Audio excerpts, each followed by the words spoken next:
క్రికెట్లో సచిన్ రిటైర్ అవ్వడానికి 2-3 సంవత్సరాల ముందు ఆయన మ్యాచ్ ఆడితే కొత్త రికార్డ్ యాడ్ అయ్యేది. ఆయన జస్ట్ బ్యాట్ పట్టుకుని గ్రౌండ్లోకి దిగితే చాలు ఈ రోజు సచిన్ టెండూల్కర్ ఈ రికార్డు బద్దలు కొట్టాడు అని న్యూస్ వచ్చేది. ఇప్పుడు చిరంజీవి విషయంలోనూ ఇదే జరుగుతుంది. దాదాపు 50 ఏళ్ల నుంచి ఇండస్ట్రీలో ఉన్న మెగాస్టార్ ఇప్పుడు ఏం చేసినా కొత్త రికార్డ్ క్రియేట్ అవుతుంది.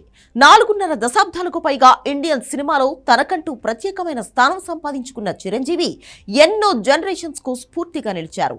ఆయన ఇండస్ట్రీకి వచ్చినప్పుడు ఎన్టీఆర్, ఏఎన్ఆర్ కాస్త నెమ్మదించిన కృష్ణ, శోభన్ బాబు లాంటి వాళ్ళు సూపర్ స్టార్లుగా వెలిగిపోతున్నారు. పైగా ఎలాంటి సపోర్ట్ లేకుండా వచ్చిన చిరంజీవి అంచెలంచెలుగా ఎదుగుతూ మెగాస్టార్ గా ఎదగడమే కాదు, తెలుగు సినిమాను 30 ఏళ్ల పాటు #1 హీరోగా ఏకచక్రాధిపత్యం చెలాయించాడు. ఇప్పటికే చిరంజీవి అంటే అభిమానులకు ప్రాణమే. మధ్యలో కాస్త పాలిటిక్స్ అనే సైడ్ ట్రాక్ వెళ్ళాడు, కానీ మళ్ళీ ఇప్పుడు పూర్తిగా సినిమాల వైపు వచ్చేశాడు చిరంజీవి.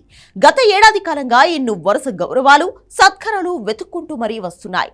తాజాగా మెగాస్టార్ చిరంజీవికి మరో గౌరవం లభించింది. యూకే పార్లమెంట్లోని గ్రూప్ ఆఫ్ ఎంపీస్ ఆయనకు జీవితకాల సాఫల్య పురస్కారం అందించబోతున్నారు. సినీ రంగానికి అందిస్తున్న విశేష సేవలకు గుర్తింపుగా చిరంజీవికి అవార్డు ప్రదానం చేయబోతున్నారు యూకే పార్లమెంటు సభ్యులు.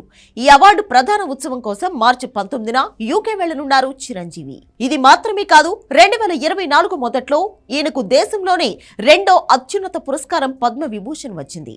ఇక 2006లోనే ఆయనకు పద్మభూషణ్ ఇచ్చింది కేంద్ర ప్రభుత్వం. ఆ తర్వాత 2024 సెప్టెంబర్లో Guinness book of world records లో చోటు సంపాదించుకున్నారు చిరంజీవి. డాన్సులలో ఈయనకు ఈ గౌరవం లభించింది.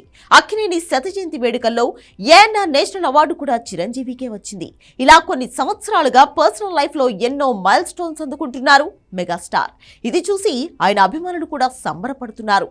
ఇక సినిమాల విషయానికి వస్తే ప్రస్తుతం విశ్వంబర రిలీజ్ కు రెడీగా ఉంది. దీని తర్వాత అనిల్ రావిపూడి, శ్రీకాంత్ వదిల సినిమాలు లైన్ లో ఉన్నాయి.